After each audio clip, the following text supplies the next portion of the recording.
Thank you for coming to another Climate Matters press conference. I'm the Executive Director of the United Planet Faith and Science Initiative. My name's Stuart Scott, and I'm the host of these programs. And we're coming to you live from Bonn, Germany, COP23. I like to give my email address at the beginning and end of each show so that people can write me afterwards with any questions or comments. Now, today's guests with me are three: Dr. James Hansen, former director of NASA's Goddard Institute for Space Studies, currently the director of Climate Science, Awareness and Solutions Program at Columbia University's Earth Institute, and Pam Peterson, founder and director of the International Cryosphere Climate Initiative.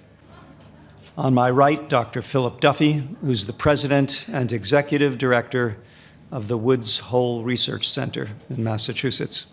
He's also former senior advisor to the White House Office of Science and Technology Policy.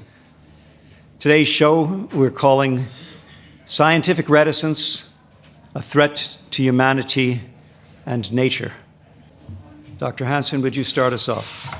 Yeah, that title, I think, is directed to my fellow scientists and also to the negotiators at this climate conference and to the public.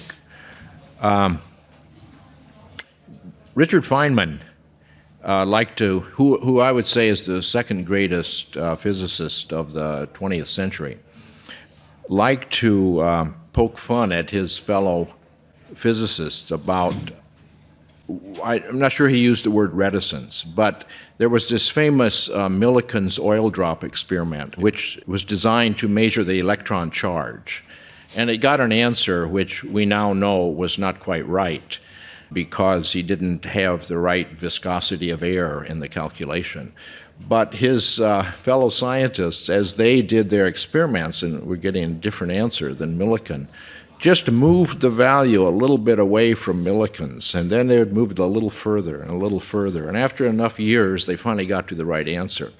But there is a reticence to challenge the expert number.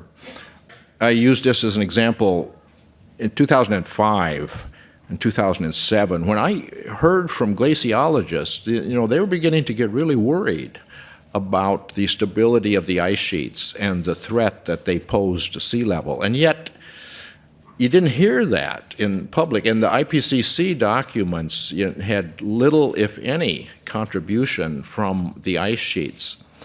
So I wrote an article about that. But the problem is we don't have decades to come to the right answer. We need to understand that.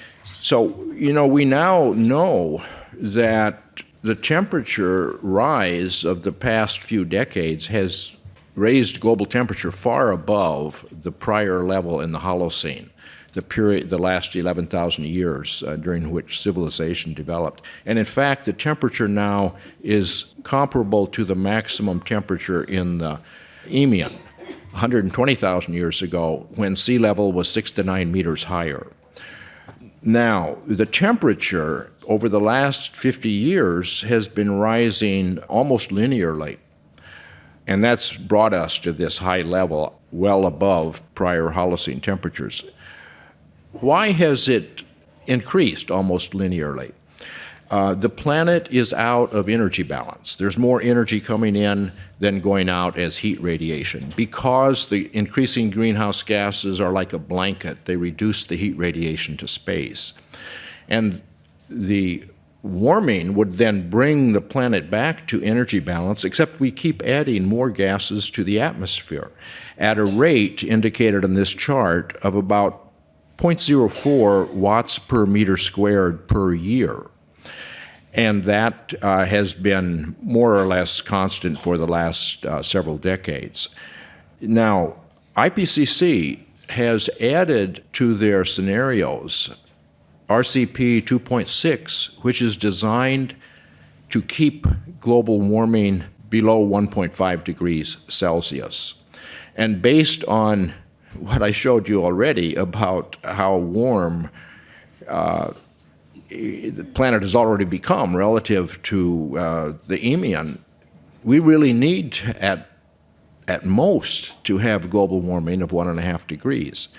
But what's happening is this has no relation to reality. The reality is that climate forcings are not only continuing to increase, but even increase faster. So there's a gap already between the real world and the 1.5 degree scenario. Well, we could do something about that gap. We could say, okay, let's suck some CO2 out of the atmosphere.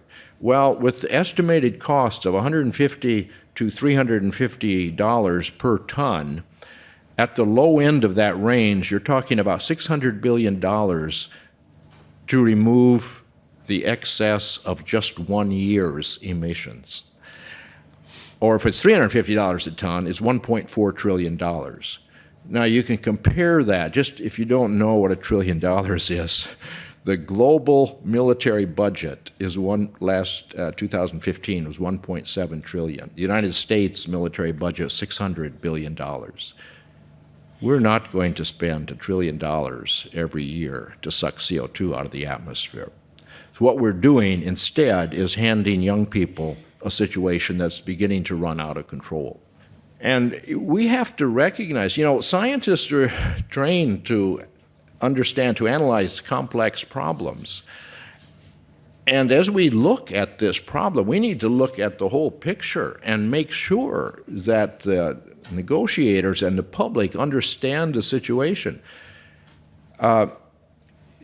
The Kyoto Protocol in 1997 was intended to reduce emissions, but you see that even the developed world, the mature economies, all that happened is their emissions have flattened out. And that happened already by 1980, they had flattened out.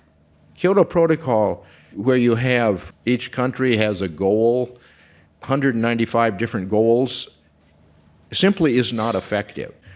And you can see what's happening in the real world.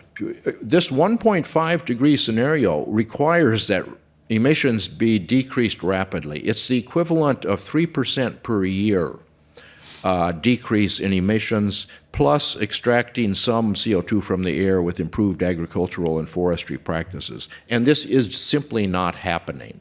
The fundamental thing is, and on our recent papers, I have economists as co-authors.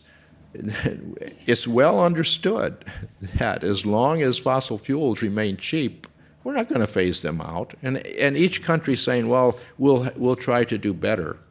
And we'll maybe increase our targets next year or next decade or 2 decades downstream. That simply has no effect. We've proven that with the Kyoto Protocol.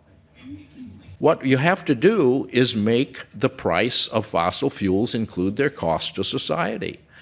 That includes air pollution, water pollution, climate change. And if you do that, then we can move to alternatives like renewable energies, energy efficiency, nuclear power. Let everything compete. But as long as we don't make fossil fuels pay their cost to society, we're not going to solve the problem. And so we can't pretend that we're doing that. And we can see this. The scientists should be standing up, in my opinion, and telling the public and telling negotiators, you have to do something that actually has an impact.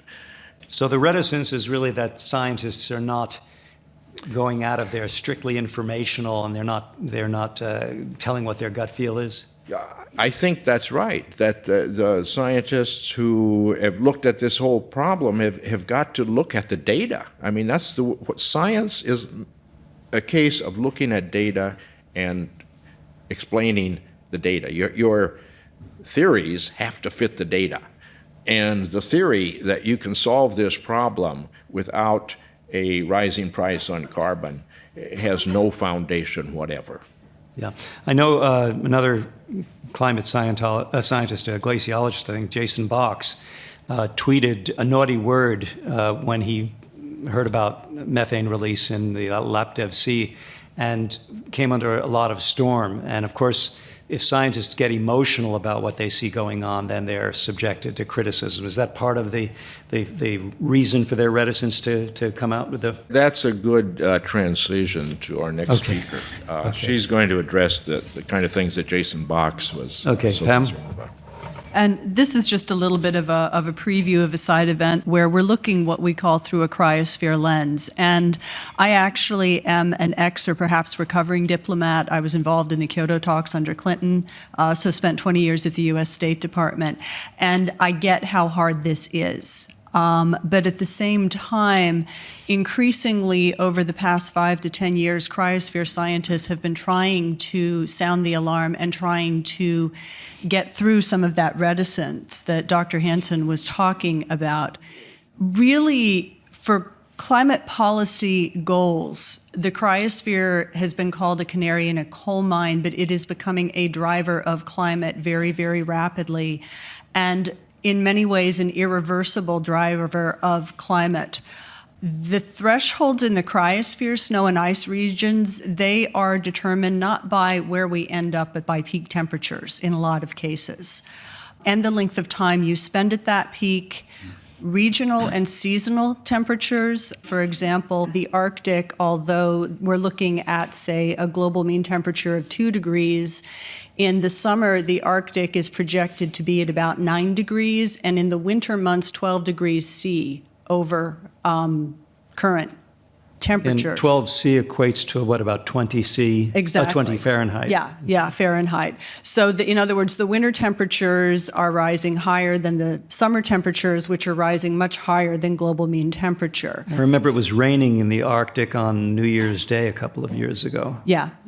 It's going very, very quickly there. And at times, unfortunately, when the cold air is down over the middle latitudes, giving a false sense that, things maybe aren't that bad, when it's actually that the heat is being displaced, in a sense, up to the Arctic.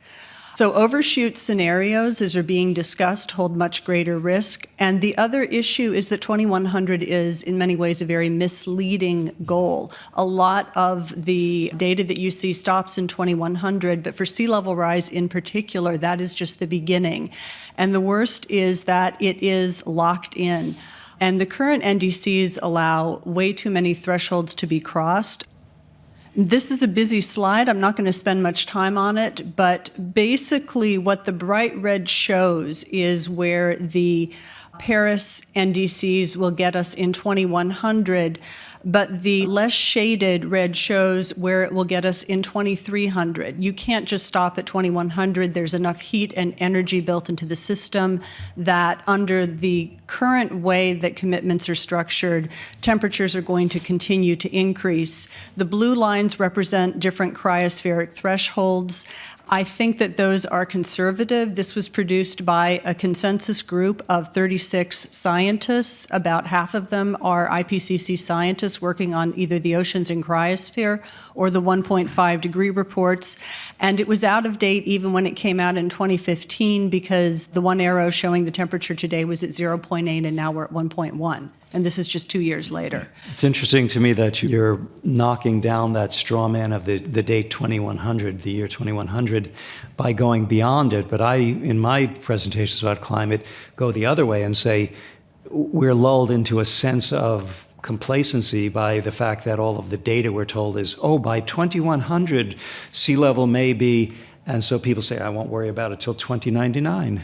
Exactly. And the problem is that, again, sea level rise in particular is locked in. We will see, if we could halt temperatures today, we're probably looking at between 2 and 3 meters of sea level rise from mountain glaciers, from ocean expansion, thermal expansion, and also from melting that has already started on Greenland and the West Antarctic ice sheet. What really keeps cryosphere scientists up at night, however, are irreversible thresholds, particularly the West Antarctic ice sheet and Greenland. The consensus figure for irreversible melt of Greenland is at 1.6 degrees. And if we remain above that for more than a few centuries, the altitude of Greenland will be lowered to an extent that it will continue to melt irreversibly. It will take thousands of years to happen, but we won't be able to stop it unless we in essence, induce a new ice age. In other words, go down to temperatures below 0 degrees, below pre-industrial. And that is a message, unfortunately, that is not getting out there, even though it's a fairly consensus figure that has been out since really 2012, and nobody has found a better figure than that 1.6. But it's also, I find it a confusing message, because what you said was if we stay at 1.6 for longer than a few centuries, and again, that will lull people into a sense of complacency. So the question of thresholds, of tipping points, is one that concerns me greatly. And when we get to 1.6, is there a chance that we're going to step back? And this gets into Dr. Hansen's presentation. It would depend on removal of carbon from the atmosphere that we honestly don't really know how to do effectively. And it'll cost trillions of dollars. Yeah, and well, if we can even do it. So, it's in RCP 2.6, but it was simply thrown in there as something that we were hoping technology could do without any clear way towards that.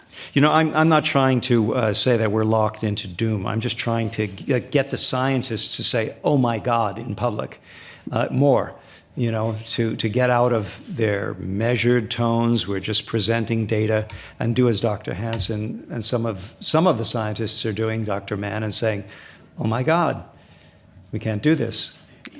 Thank you. Yeah. And we'll go to Philip, our third guest. So I'm going to say, oh my God. Thank you.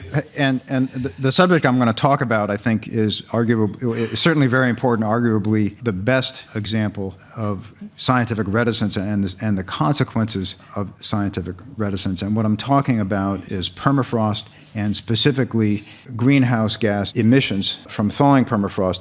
And this is a case where I think the natural conservatism of the scientific community, which in many ways is a good thing and a healthy thing, has in this case seriously failed to meet the needs of climate policymakers, and therefore seriously failed to meet the needs of humanity as a whole. So let me just give you a little background on the problem. What is permafrost? Permafrost is ground that's been frozen for a long time. The name suggests permanently frozen, if only it were. 24% of the Northern Hemisphere land area is permafrost. We think that in that permafrost there is about 1,500 gigatons of carbon, and for context, that's about twice what's in the atmosphere now. So it's a truly enormous amount of carbon. And what's happening is, as the Arctic warms, and I think you all know the Arctic is warming at least twice as fast as the rest of the planet, this previously frozen matter is starting to decay, and as it starts to decay and decompose, it emits greenhouse gases, CO2 and methane, into the atmosphere. What this is, it's what we call a climate feedback. It's a self-reinforcing loop whereby warming induces more greenhouse gas emissions. It's absolutely essential that this feedback loop not get going strongly. If it does, there's simply no way to control it.